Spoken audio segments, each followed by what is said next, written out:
天氣熱到死，最好匿埋喺屋企，煮返一個開胃又好味、簡單到飛起、紅遍全城嘅超級人氣菜式酸菜魚。好味道嘅酸菜魚究竟點樣做？只要跟住以下每一步，真係非常簡單，好易做。仲可以順便當係打邊爐，真係份外覺得好味道。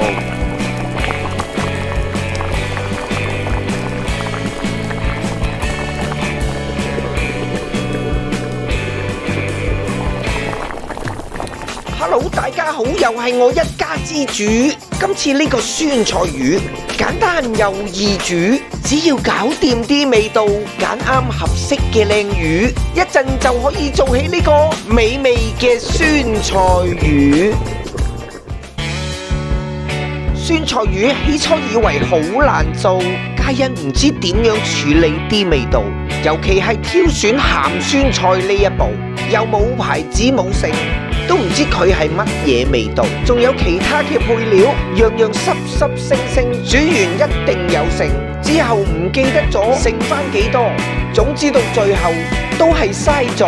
今次有咗呢個酸菜魚嘅調料包，咁就可以一次過食完想再食，下次可以再買過，而且啲味道確實真係唔錯。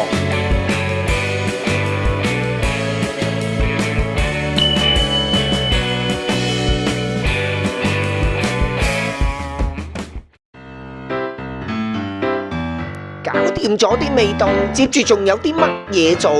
話明係酸菜魚，跟住梗係買返條靚魚。好多人會用鯇魚，又叫做草魚，想再好啲可以用桂花魚。而我就經過高人指點，佢話最好就係用鱸魚，因為佢肥美肉厚，嫩滑少骨，煮酸菜魚就最好品質。但係想有高貴嘅氣質，其實用石斑都得，但係怕失手就得個吉，所以今次我就用呢條生猛游水嘅鱸魚，經濟實惠，一樣咁好品質，希望可以萬無一失。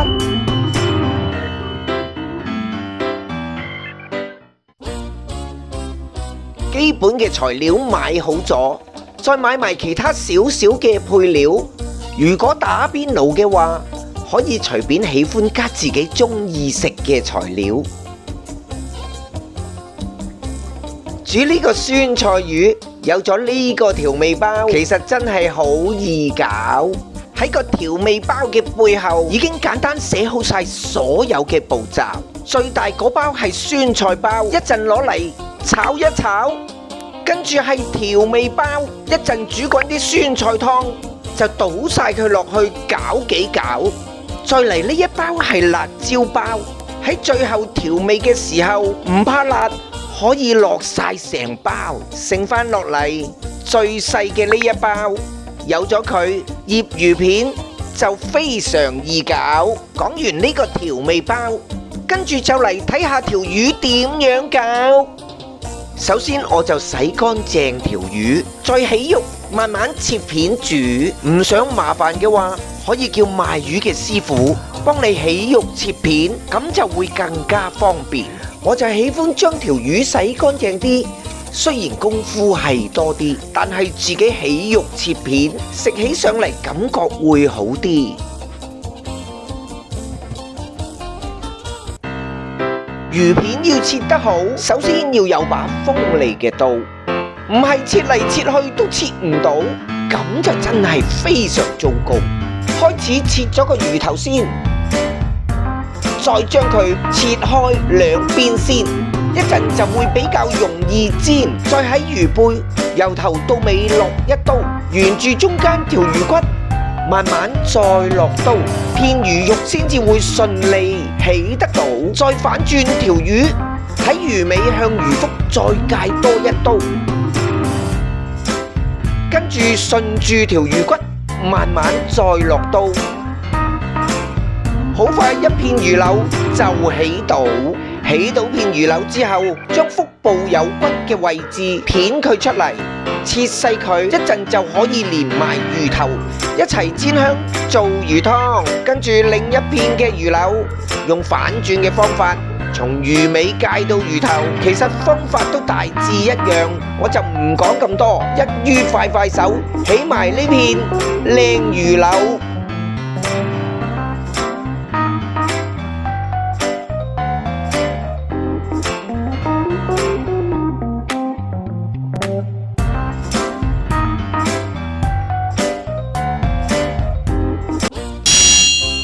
起好晒啲魚柳就開始切魚片，要切得好，有把靚刀係最重要嘅條件。魚片嘅厚度最好大約3mm，因為太厚又唔見食，太薄又容易散，所以呢個厚度就最啱。跟住斜斜地切落去，魚片先至夠大片，喺食嘅時候先至比較容易睇得見。做呢個美味嘅酸菜魚，其實大部分時間都係花咗喺處理魚肉嘅呢一度。如果將呢個工序交俾劏魚嘅師傅做，咁就只需要處理洗魚同醃魚呢一步，一陣就將兩條魚肉全部片好，跟住就進入洗魚肉同埋醃魚肉嗰一步。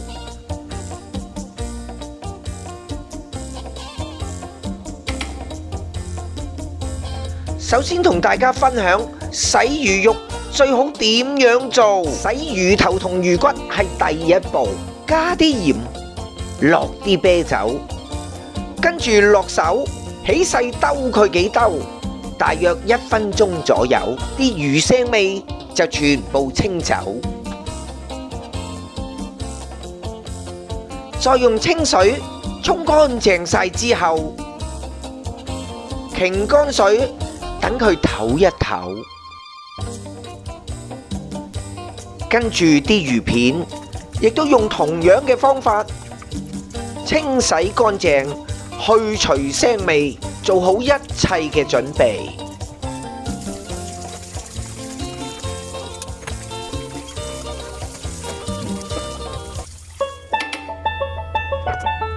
醃魚片要啲魚夠滑，首先要落返隻蛋白。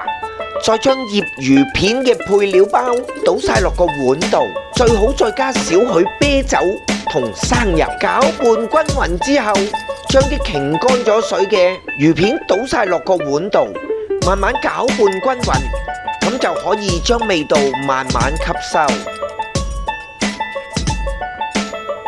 跟手就嚟醃埋啲魚頭，雖然醃魚粉只得1包，但係其實醃料都好易搞，落1茶羹鹽，加返啲胡椒粉，少許啤酒，然後再添啲生粉，撈勻晒之後，只要等一等，就可以進入最後呢一步，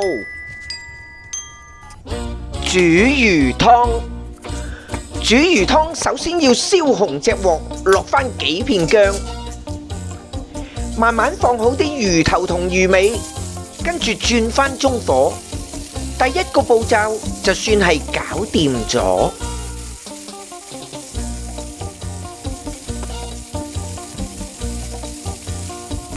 反轉煎香埋另一面，希望可以快啲搞得掂。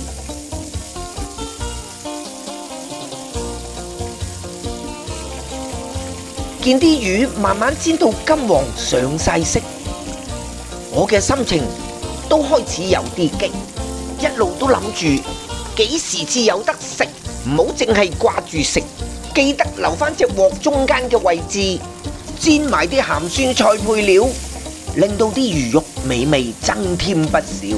大約煎2分鐘左右就完成了。魚肉嘅鮮香加上鹹菜嘅濃香，呢個味道真係相得益彰。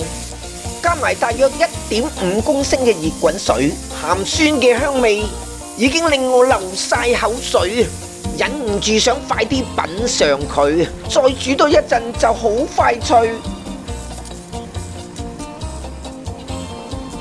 哇！加埋呢啲調味料，香濃美味、酸辣甘香嘅酸菜魚就差不多完成了。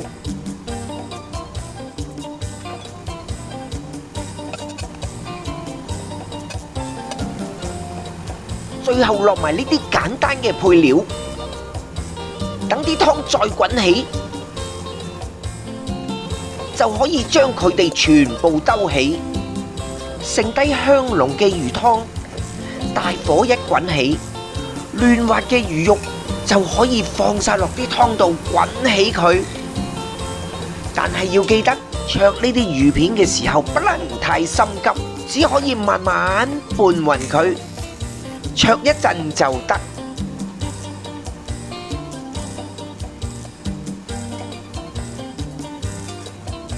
甘香美味嘅酸菜魚鍋，唔化下妝，梗係有啲唔妥。加啲蔥花，添少少辣椒碎，鋪埋啲芫茜，個樣已經唔錯。再蘸上滾油，落埋啲美味嘅濃湯，呢個酸辣鮮香、濃香惹味嘅酸菜魚就完成了。